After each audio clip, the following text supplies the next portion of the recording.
I believe we are live. Oh, we're live. Good afternoon, everyone, and good afternoon, Cindy. Thank you so much for joining us this afternoon.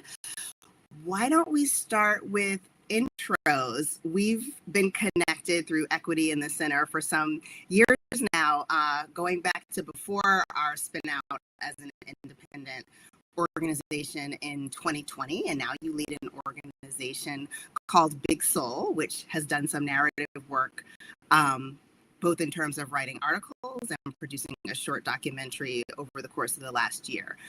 So we're here today to talk about the first article that dropped on our blog last month. But to start, do you want to introduce yourself to folks? Yes, this is Cindy Suarez.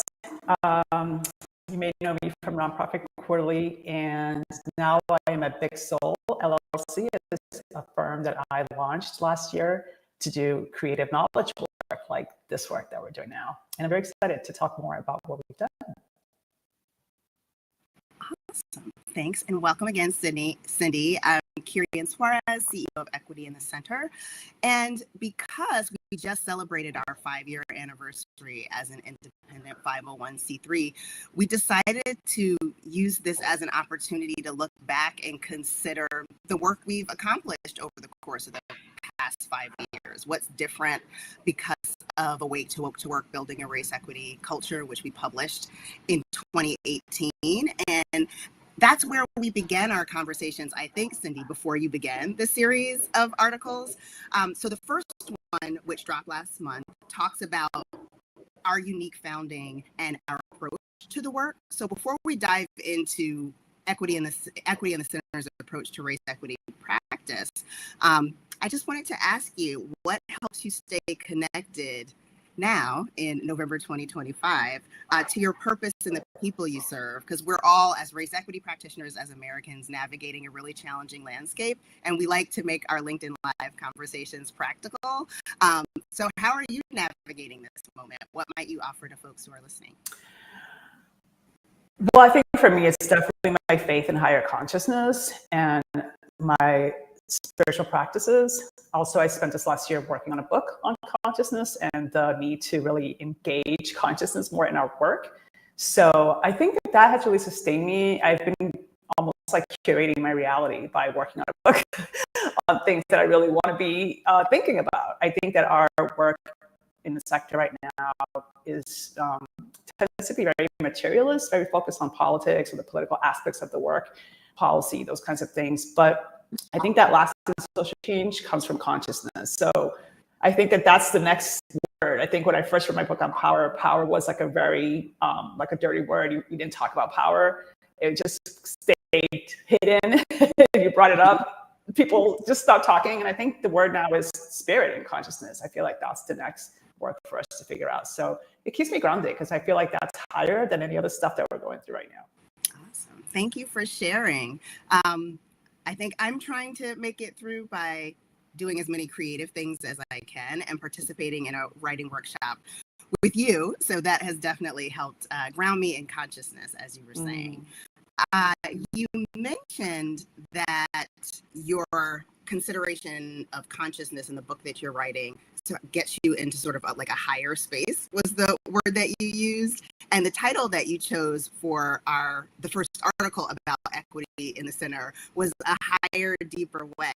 So I wonder if you might share a little bit about why you chose that title and then how you would articulate the unique approach that EIC brought to the work, to the sector, and the space that we held over time.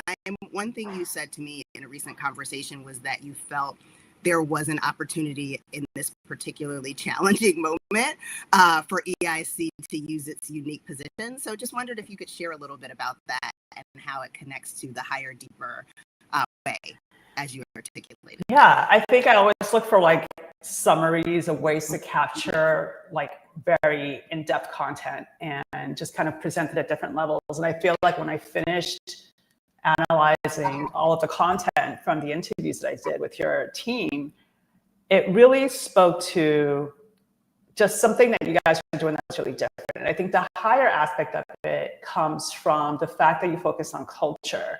I think that came across as the truly innovative thing that you've done so far. I think a lot of people in organizations, as you found, and as the research showed, when you really did this work based on the research and on the field experiences, that people weren't talking about culture, that a lot of the work was focused on individuals. And I feel like that shift to culture was what I found was unique about what you did. It was something that I think that when all your folks came together, found that you really did shift culture in order to have that kind of change around race equity. You were the first ones to actually talk about what a culture like that looks like, and to really seek to create that culture as you help the field build that culture.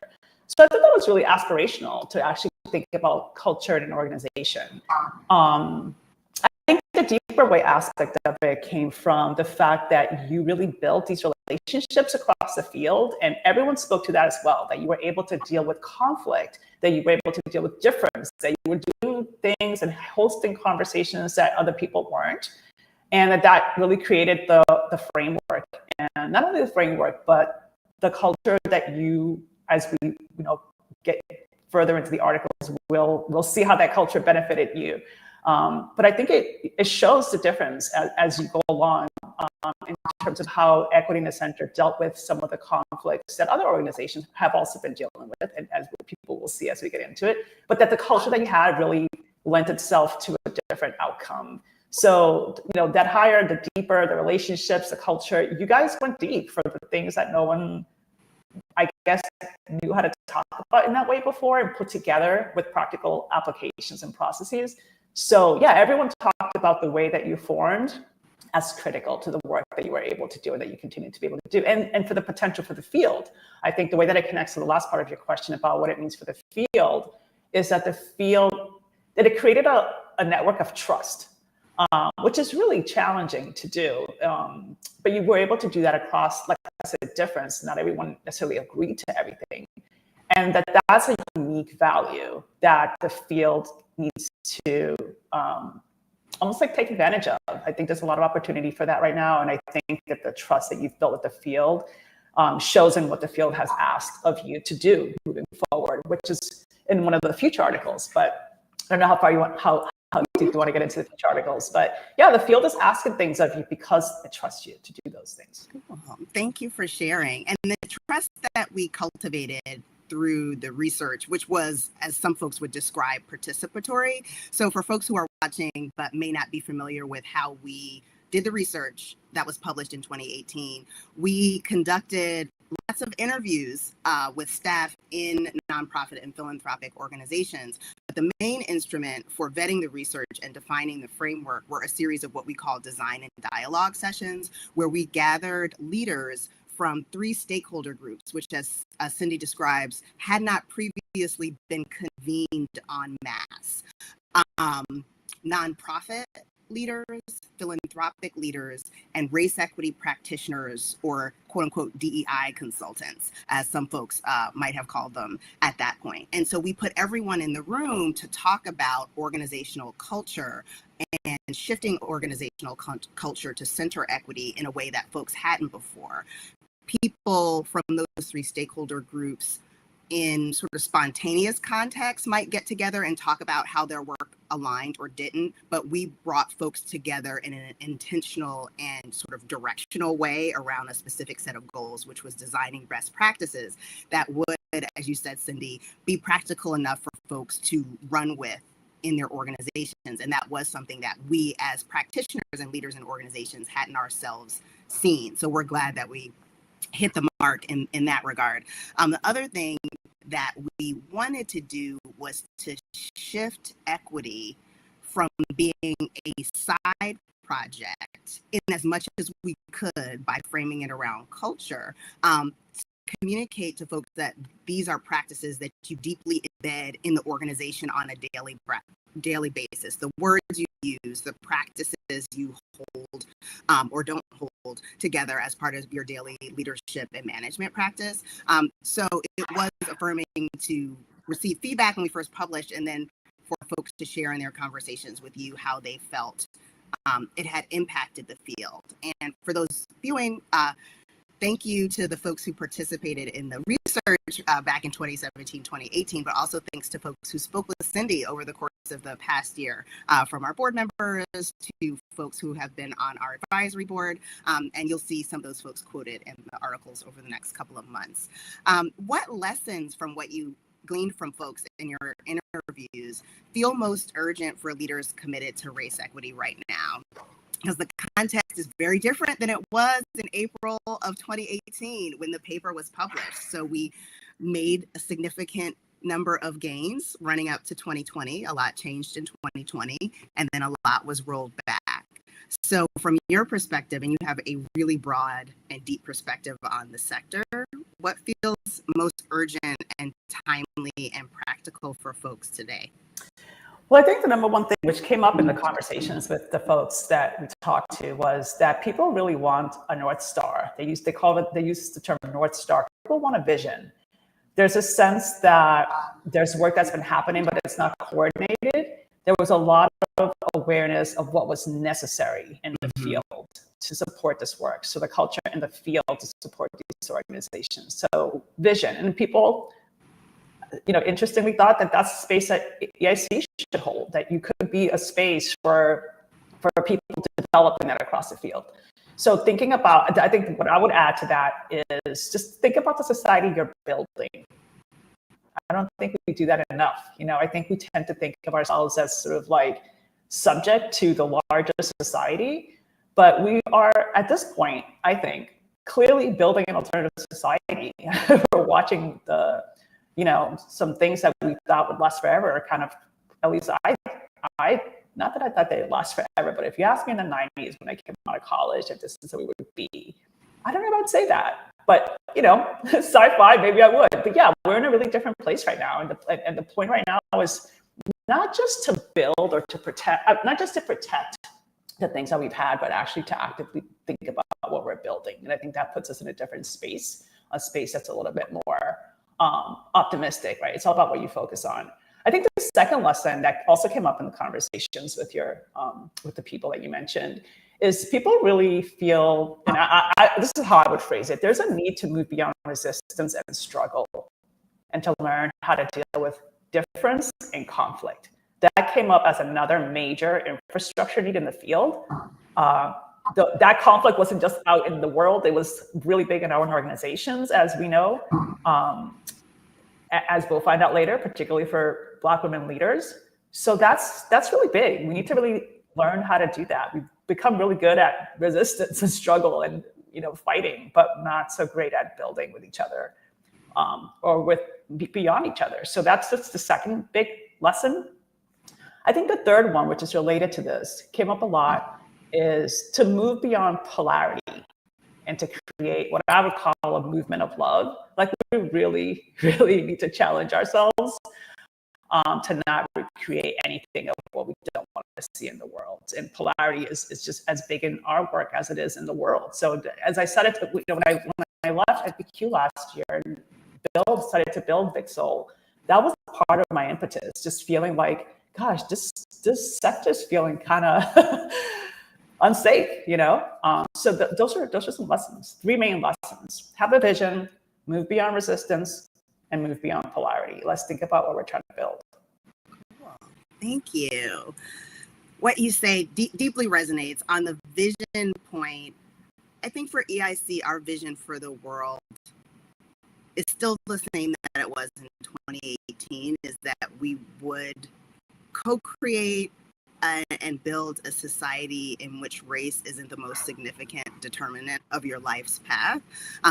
That structural racism would be dismantled, and we would, as you were speaking to creating something new, create a society that was structured in an equitable, liberatory manner. I think folks sometimes struggle with articulating that vision specifically because we haven't experienced it. So sometimes when we work with folks in coaching or in cohort programs, we'll do a visioning exercise to start and just ask them to think about if you were in that place, if you were in your community, what would the community look like? And sometimes pushing folks to articulate that personal vision can support a group or an organization in defining that vision for themselves as part of the work of what we call building a race equity culture, because you have to have something to reach for. And in this particular moment, that's become more challenging than ever. So I think folks are holding on to, consciousness or creativity, whatever their healing practices are, to navigate the fall of 2025. And that vision, which is rooted in love, and at least in the documentary you helped us to develop, we address that, and sort of more to come on when the documentary will be released. But there is a practice of love in the practice of deep equity. And I don't know if it's ironically or coincidentally, but love is embedded in the word philanthropy. So love of humanity. And that's not always how we approach work in the social sector, which is defined by philanthropy. So the absence of that love, I think, is connected to our challenge sometimes in grabbing hold of the vision, because the vision for a nonprofit sector or a society or a community centered in love was never the intention. And so it's for us to define, as you're saying, and it's more important to hold on to that now than ever. As we've chatted with equity and the center stakeholders over the course of this year, folks are really struggling to hold on to the vision and then to maintain ground.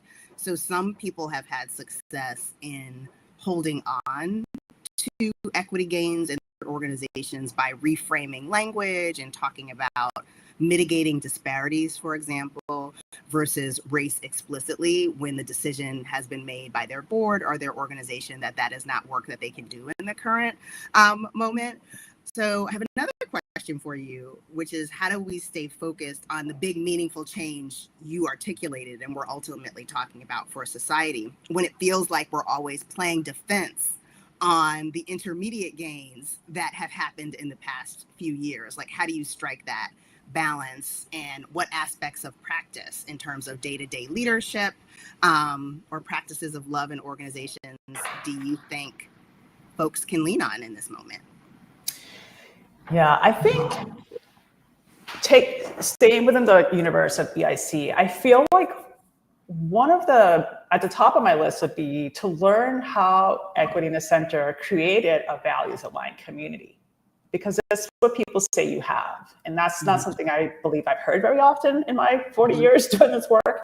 So how did Equity in the Center create a values-aligned community? So learning how that happened and scaling that and taking it to the next level. So at this point, really, I feel like, and this is something I talk about in my book, we need to design at the level of the field, right? We've been designing at the level of the organization, and you have, started on that work by building this community that is values aligned. So I wish I could double click on and do a whole series of articles on how you did that, because I think that that's what we all need to learn how to do.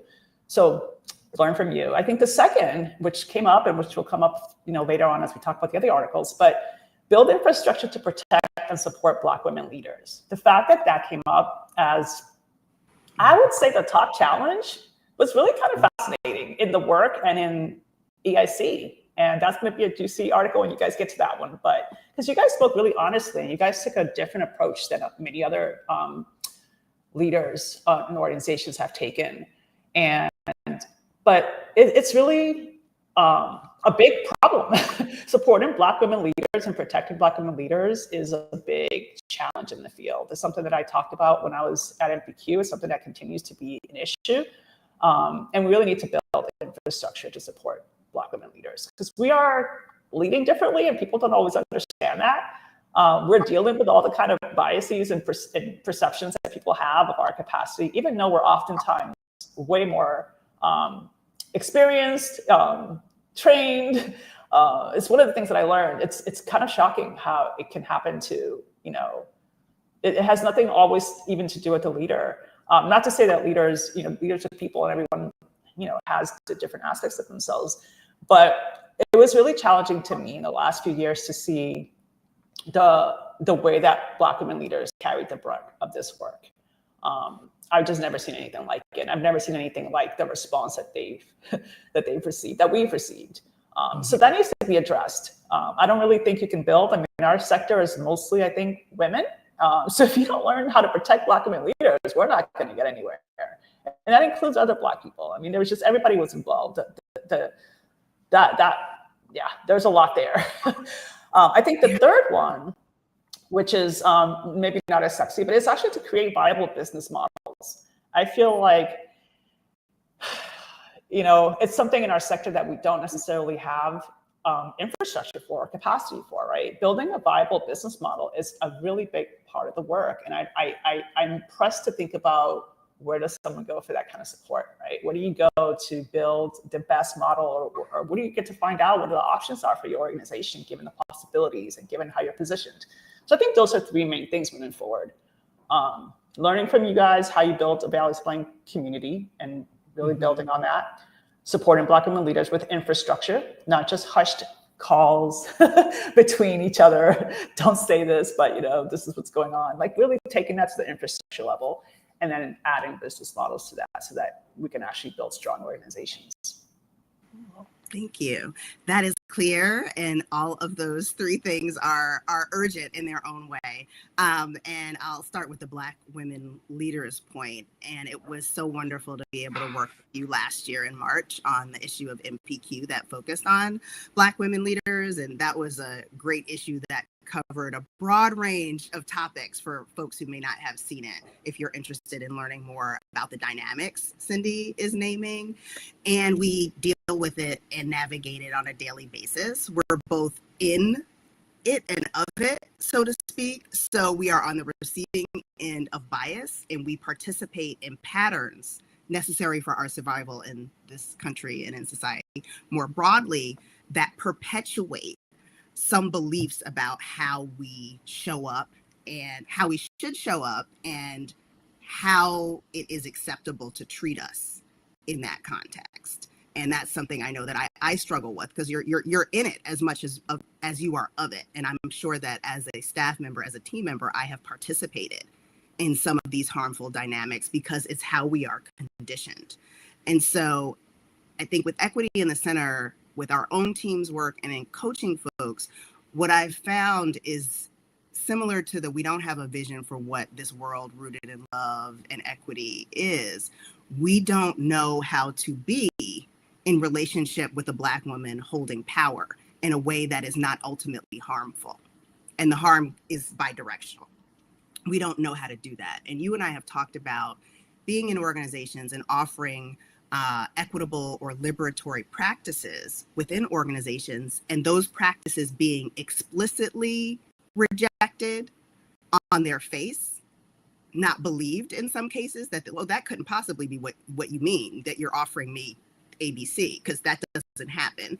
And then once it's realized that, this actually is real, that it is hard for people to accept because it is outside of our standard construct of how society is supposed to operate, which is inequitable. So I found that folks struggle with receiving liberatory practices when offered. Well, I'm a Black woman, so when offered by me, but I know that you and other colleagues have had the same experience. So there's a lot for us to work on, and we will explore this in a later article so we can come back to it.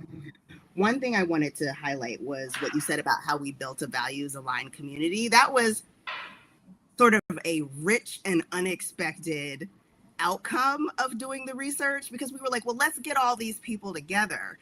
And then what we started hearing was that the being together was itself a thing.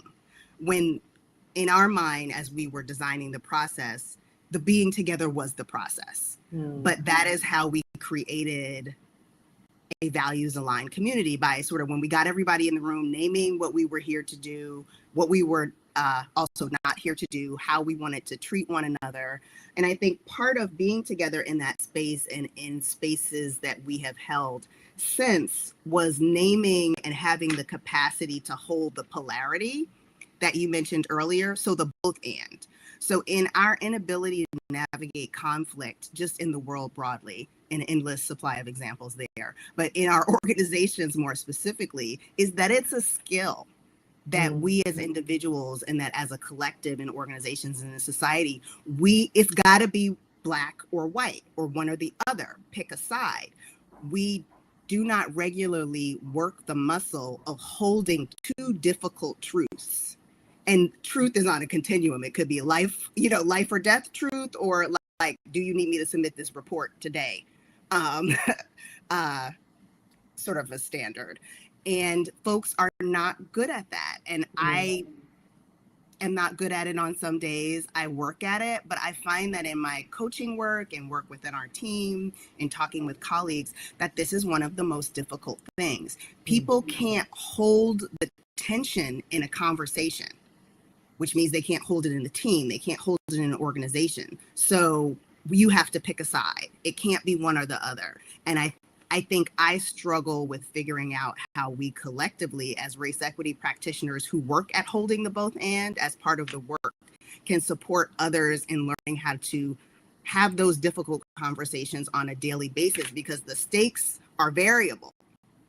And if you look back at October 7th, for example, and how leaders and organizations and the world navigated holding what happened and what happened in the years since, we do not have a deep practice for holding high stakes conversations that involve a both and. And when I look at the work that we did, the work that our colleagues do on a continuum, there are issues that folks struggle with, but that's at the root of much of what I've observed and experienced in my own teams, and then in supporting other organizations. Like, sometimes you just have to sit in it and name the thing and commit to a set of values to guide yourself and the team through it. And I think that's a really hard thing to do.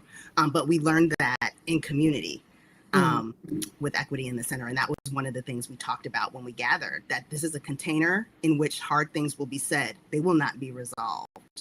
So working that muscle is something that we've all got to work on. Yeah, add something to that, Kay, because I think that's one of the main things about polarity is the main thing, but it's really one of the reasons why we do need to deal with consciousness, because things that seem to be opposite are only bad at a certain level of consciousness. At a higher level of consciousness, it's paradox, and it is innovation, and it is harmony, right? Our universe is made up of different parts that are harmonized together. So we really don't even have a concept of that. So when any problem happens, it really becomes about figuring out who did something wrong and then punishing that person. So it's exactly why I moved into consciousness work more explicitly, because I learned that in my last few years in this work. Yeah, thank you for naming that, because there's grace in what you said. It's funny that you say that. That's the name of my 8th chapter, is building a culture of grace. No, I'm serious. Like, literally, these last few years have really not shifted, because I always had this. I just didn't think it was something in the field. Whenever I talk about consciousness, people will like literally pull me aside and be like, that's fringe, which I love, right? Because to me, fringe is the edge, and that's where all the exciting, juicy innovation stuff is. But it just shows you how unaccepted that is in our society, in our work right now. And I actually have heard from people who tell me, other people talk about whenever they bring spirit into work, it's something that they do very carefully, if they feel safe. But that once they do, everyone starts talking about how that's what really sustains them. So it's a problem that we have subordinated faith and consciousness in our work. Like, where did we think that we needed to do that, right? The social movements come from the spiritual communities. We've just left too much behind as we moved into like more nonprofit work. Yeah, I agree with you. I can't wait to read that chapter.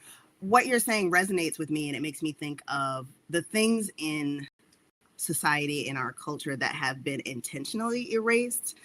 So in Indigenous culture, there's a rich practice around creator and our connection to the land and the plants and all our relations and all of us being relatives, that was invisibilized as part of the creation of this country, as well as many, many others. So that knowledge is out there. It's still rich and alive in Indigenous communities, but it is not held in the sector that you're talking about, generally speaking, in the Indigenous community and Indigenous organizations, absolutely. But in westernized, very business-like, surprisingly or unsurprisingly, culture of the nonprofit sector and philanthropy, we take a more business-oriented approach that is rooted in an explicit lack of feeling and lack of spirit.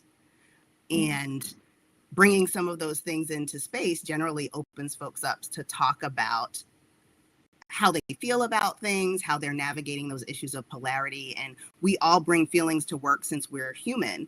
And so those dynamics often show up in the conversations about the both and, but we don't have constructive containers for holding those feelings. And I'm not saying that we go to work to get therapy, because there's a place for that. I'm talking about the feelings that arise as part of the work we do together and individually in the social sector, which is often very deeply rooted in folks' individual stories and where they came from and why they do this work. So it's rich and complex, but we tend not to approach issues with that degree of nuance because there's a blame scenario, there's a pie scenario, because in philanthropy, there is only so much money to go around. We have to compete for it.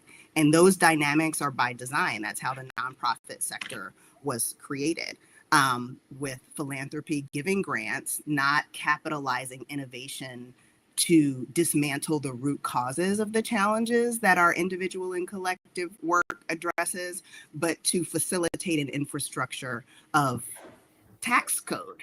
So that, I think that's up underneath the lack of spirituality and the lack of openness to consciousness or an alternate construct or way of being. That is inherent to the inability to name or hold the both and. A lack of resolution. It's all about wholeness, right? It's really what you're speaking to is wholeness. We are not whole as organizations, and so we are not creating worlds that are whole. And any part that gets left out eventually has to come back in. But yeah. Thank you. I agree. One final question as we're wrapping up. How can we cultivate imagination and hope as strategic tools and catalysts for long-term change? You talked about innovation and polarity and how that can drive innovation in other sectors, that being a welcome thing. But how can we think of vision or imagination or consciousness in terms of how we work with folks on a daily basis, bringing you back to the practical in terms of how we always try to leave folks with, like, what can I bring to my work tomorrow or next week or to my team as something to consider? We're always thinking about strategy and strategic tools in the social sector, but at this moment, we really need catalysts for change as well as practices for sustainability for each of us as individuals, as well as organizations when resources are increasingly scarce. So as we close, what would you leave folks with as they go back to their desks, their teams, their communities? Well, it's a very simple answer. Build spaces for that as part of the work. I don't often see that. I don't think I've ever been invited to an imagination and hope retreat. There's a lot of strategy retreats. But, just not, it's the one thing I hear constantly from every leader and every philanthropy leader that I speak to. People aren't coming to me with new ideas. It's like, well, when do they get to really delve into those new ideas? With whom? How are they supported to do that? It's one of the reasons why I developed Big Soul, to focus on that edge. I think of that as the edge part of the work. And it's something that I used a lot in my last few years at MPQ, this concept of the edge, because it really struck me when I came across it. And it's the idea that you need a few people at the edge that are being funded to do that work. And the edge is the edge of where we exist, where there's a gap between that and the next world that we're creating. And then you only need about 1% of the people there, because it's not for everyone, right? It's for those who feel comfortable there, those who can look across the gap and say, oh, I can imagine what's on the other side. I'm going to play with it. It's a different kind of work, right? It's not systems change work. And we don't fund that. We really are stuck on systems thinking and systems change and strategy. And I get that, that's cool. But to me, that's like 90s. To be in this century, we really have to be at the edge. We have to really be thinking about, we have to be doing both. And the idea is that those are different types of work, and that people who are doing systems work, and this is a theory that I've actually tested out with people, and people have told me, yeah, I'm a systems person. I'm not an edge person. I don't feel comfortable there, but I want to know where the edge is. I want to have a vision of what that looks like. So it's not something to say one's better than the other. It's to say that you need both. And some people are drawn to different aspects. And you'll have places to go. I think right now they tend to be really one-offs. They tend to be retreats or fellowships for a few people who qualify. And it's just, it needs to be more infrastructure-like. It needs to be more just a part of the work. Awesome. That's exciting. I'm going to hope or try to manifest that someone will fund that in the way that Mackenzie Scott is currently funding HBCUs, without question. Yeah, fund the edge, fund the vision for what's next. Let people play. I mean, I'll leave you with this. One of my friends who is not part of the nonprofit sector said to me that, and I think about this because this is to me like what people are thinking in their everyday life. She said, I wish there was a place I can go to talk about what we're going to do together for the next 20 years. She's like, I don't. When I said with my family and I said with my friends, like everyone's doing something else. There's no place for me to go to locally to think about how we're going to get through. So I feel like that's the real work over the next few months. Community, vision, connection. What are we doing? Spaces. Thank you. Well, EIC will do what it can to hold space for folks to have those conversations. And it reminds me of something, what you described, that like liminal space or the space between this world and the next, came up a couple of weeks ago at the Unity Summit in Minneapolis, which was sponsored by Change Philanthropy. And there's actually an indigenous word for that space. I don't remember what it is, but there, as I said, there is a cosmology or a belief system, a way of being in which this space we're in is known and named and leaned into. And so where we are is a very real catalytic point for whatever is next. And some folks have described what's happening in America as like the last gasps of structural racism or white supremacy, and that something is next. There is a world that is next. So we just have to hold on and push through and lean into one another as we journey toward that world. So thank you so much. I just say, shockingly, there's a lot of literature about what's next. As I've learned this past year and a half writing this book, there's a lot out there. We don't have to create it from scratch. I'm excited to put the book out, but there's a lot out there already. It's just about curating and pulling those pieces together so that we have something coherent. Awesome. Thank you. Well, I'll follow up with you and ask if there's something we might share with the folks who joined us today or with the EIC network so that they could read and think about what's next and how we can work together to build it. Thank you so much for your time today and for your support over the years. We're excited to share the remaining articles and then to preview the documentary for folks later this year. Can't wait for that. Thank you. Have a great day, everyone. Bye-bye. Bye.